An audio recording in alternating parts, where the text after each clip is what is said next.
I started to join Hope Church sometime 2005. I was invited by my nephew who was then serving in the worship ministry. My parents are a big part in my walk and relationship with God because seeing them interact and lead people in their daily lives really taught me on loving our neighbors and loving others.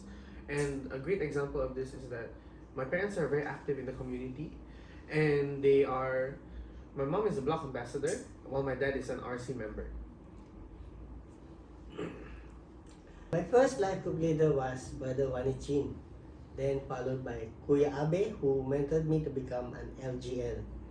And subsequently, he challenged me to become a sub-district leader. Now, currently, I'm under Dr. David Limoso as one of his SDLs. Their passion and perseverance really impacted my leadership because they consistently reminded me of my calling as a believer and as a follower of Christ. They generously gave me wisdom and encouragement through God's words. And just like what Paul did to Timothy, Paul believed in Timothy despite the latter being young and inexperienced.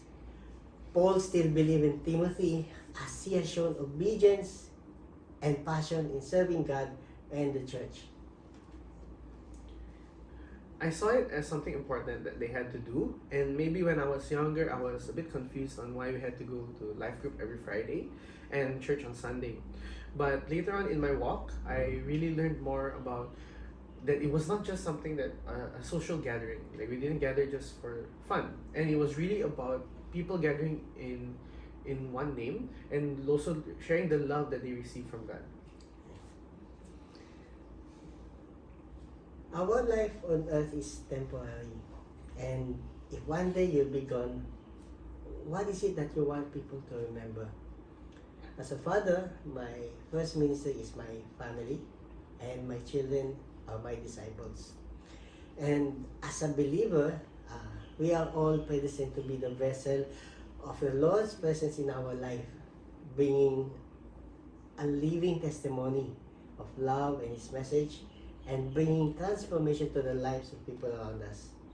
There are a lot of things that I would like them to remember, but what would be of great impact in their life is how I lead our family, how I love their mother unconditionally, and how I care for them as a father, which reminded me of a powerful quote that as a father, when you are with your child, remember that he may not hear everything you say, but he will definitely see the actions that you do and imitate it in his life.